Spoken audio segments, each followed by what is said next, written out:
बारा लाब थायासै देग्लाय जुखामाव जिनाखि टारगेट लादोंमोन बेयो जामारासैलै बे फाग्ला दामा 16 थाखा 17 थाखा फानबालाय मा लाब थानांगौ जाखो आं जेब्ला जुखाम गायजेनदोंमोन ना दामा 21 22 23 24 25 सिम दंमोन बोसोरथाम सिगां बै समाव हाजिराया दामा बेसे खममोन दा हाजिरायाबो ओरैबायदि दाम ट्रेक्टर हालेवनायाबो दाम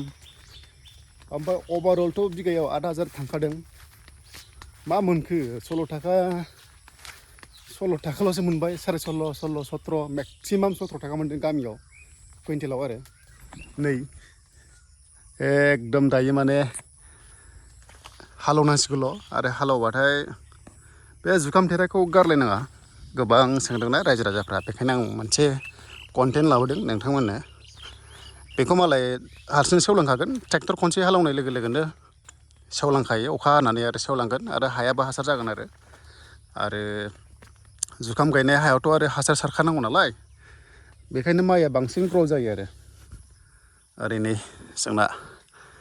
गय बागाना गायदेरगासिनो दङ ओरैनोथ' एसे दंखायो दंनायालाय हुइस मा दाउ बेलाय मेक्सिमाम हुइ दाउआ मेक्सिमाम दाम मोन्दों 17 थाखा पार केजिल' मोन्दों ओमफ्राय जुदि बिगायाव जुदि जाथ्राबाबो 10 कुइन्टेल ओंखारो आरो ओमफ्राय 15 कुइन्टेल गाहाम ओंखारो होमबा सानदो 17 थाखा इन्टु 15 कुइन्टेल लादो मेक्सिमाम बांगालना खिन्थु बारा जायो दै बांगालनाहाय 18 20 गाहाम ओंखारो बिराद दाउ दुलाबाथा दङ बिराद दाउ दं नै मा दाउ बेलाय बिराद दाउ दङ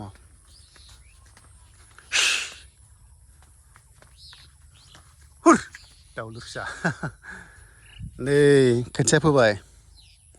बे खोथियाखौहाय आंहा माइयाव बारा जायगा दै 1.5 मासावहाय फुजायो नामा एसे खोन्थाहरबानो जाबाय हयथ' 45 डेज 40 डेजआव फुजाना गायजागोन खोमा दायो जुन हाबगासिनो दङ ना जुननि लास्ट सप्तायाव जुलाइनि फार्स्ट सप्तायाव बेखौ फोजोबजोबगोन खनसे खारायना दोनबाय दा दामा खम आरोना देग्लाय प्रडाक्टआ बिराद मोजां ओंखारदों ओंखारनायालाय नाथायबा साप्लाइआ बाहेरायाव जायाखै बे इम्पर्ट एक्सपर्टआ इन्डियायाव बिराद गाज्रि जाना दं बर्थमान बिराद दाउ दुलाबाथा फैदों एम्फौ जानो बिदिबा नेक्स्ट टाइम गायनो बासिगोन रायजो राजाफ्रा जारलासो दा नोंसोरो बेसेबां फानखो खोन्थाहरनोसै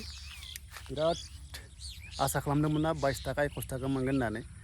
ओरै जुखामनि मारा होनाया 600 थाखा गाहाम लादों बहाबा 650 600 हाजिरा माने लाब थादों थानायालाय लाब थादों खिन्थु इसेबां लाब थानांगौ थायासै दै रायजो राजाफोर इसेबांखिनि थायासै नेक्स्टआव आरो मोजां प्लान खालामफिननांसिगोन आरो मोनसेल' खोथा जेननाय लानाङा जेननाय गाय बे नों दा जुखाम गायनायनि फैसाजोंनो नोङो माइ गायनो मोनफिनबाय ना बिदिनो मोनो आरो दा नै बाहाय जुखामनि फाननानै फैसा मोननायखौनो माइयाव बाहायनो हालायबाय आरो रायजो राजाफ्रा जायफ्रानोखि आबादारिफोर बेनोमोन दिनै ससे भिडिअ जेबो एडिटिं गैया डाइरेक्ट आपल'ड जि खेबदों बेनो एकदम नेचारेल खुनु फिल्टार गैया इडिट गैया दा बेनो आरो रायजोफोर नेक्स्टआव लोगो मोनसिगोनलाय दा नै बिराद मोजां जाबाय खोथिया